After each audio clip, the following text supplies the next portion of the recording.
How can a German town that survived World War II be shattered by shoes, yes, shoes, just a few years later? This is a story of a poor shoemaker who founded Adidas in his barn. It begins when Adolf Dassler was born in the German town of Herzogenaurach in 1900. His father Christoph worked as a tailor and his mother Pauline ran the family laundry.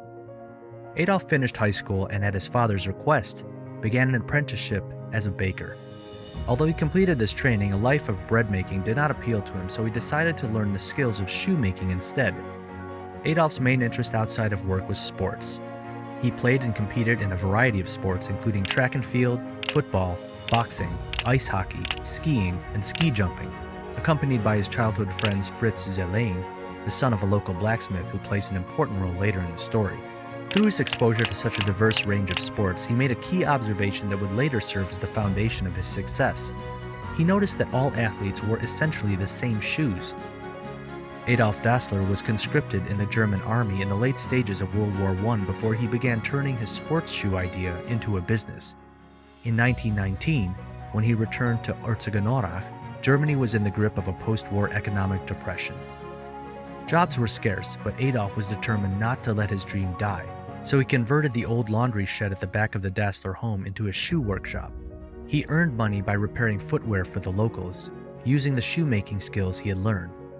This gave him the time and resources he needed to create his first pairs of specialized sports shoes.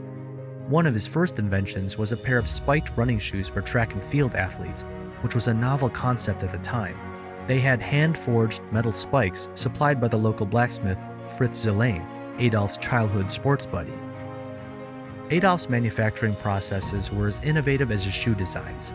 He rigged a leather milling machine to a bicycle, which was pedaled by the company's first employee to solve the problems caused by unreliable electricity supply.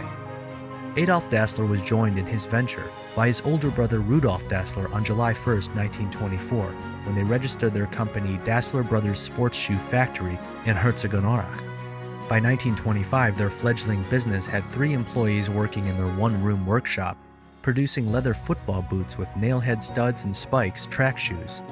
As the German economy improved, business increased and the brothers moved to a larger building in Herzogenaurach, where they invested in new machinery and expanded their production.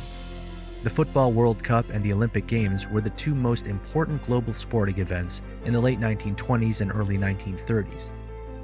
The Dassler brothers believed that putting their shoes on the feet of athletes would help them succeed and validate the quality of the Dassler product. Adolf gave German distance runner Lena Radke a pair of his spiked track shoes in the 1928 Olympics in Amsterdam, and they had their first success. Lena won the race with a world record time because it was the first time women were allowed to compete in the 800-meter distance.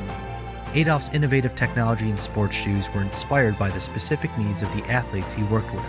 He included testing and feedback as part of the creative process to ensure the products were the best they could be.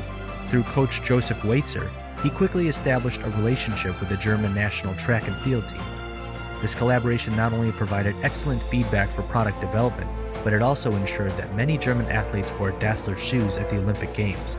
At a time when no athletes had professional sponsorship, the Dassler brothers' marketing strategy was brilliant. They had success with German athletes at the 1932 Los Angeles Games, so they decided to broaden the concept to an international audience for the 1936 Berlin Olympics. Adolf became friends with the rising Black American athlete Jesse Owens. Adolf stepped in to help when Jesse lost his track shoes on the way to the games in Berlin, according to the photos from the time, meeting with the athlete and providing him with some Dassler brothers shoes to try on. The evidence for what happened after that meeting is inconclusive, but legend has it that Jesse wore the Dassler shoes while winning 4 gold medals. What we know for certain is that Jesse stayed in touch with Adolf Dassler after the event and later became an Adidas ambassador. Adolf's friendship with Jesse Owens may have had far-reaching consequences beyond product marketing. When American troops were dismantling the Nazi regime's apparatus at the end of World War II, they destroyed factories that had been linked to the war effort. Because the Dassler brothers' factory had been taken over to manufacture weapon components, it was set to be demolished at the end of the war. However, when American officers learned of the factory's connection to Jesse Owens and the 1936 Berlin Olympics, the factory was spared. Adolf Dassler began courting his future wife during this period of company success in the 1930s. In 1932, Adolf met Kathe. He was honing his shoemaking skills at the Berufsschule in Pirmasens, Germany. Frank Martz, a master last producer whose daughter piqued Adolf's interest, was one of his instructors. They began dating and married in 1934, after which Kathe moved to the town of Herzogenaurach. Horst, Ing, Karin, Brigitte, and their youngest daughter Sigrid with their 5 children. After Adolf's death, Horst Dassler took over as CEO of Adidas alongside Kathe. Adolf and Rudolf Dassler joined the National Socialist Party on May 1, 1933, and stayed long until the war ended in 1945. There's no evidence that Adolf joined the party because of a strong personal conviction. It was common at the time for business owners to join as part of an agreement with the new National Socialist regime that would help ensure the company's continued success. However, as the Nazi Party moved closer to war, the Dassler brothers' sports shoe factory's future looked bleak. The brothers were initially permitted to operate a limited production of sports footwear, but they struggled to find good materials and staff.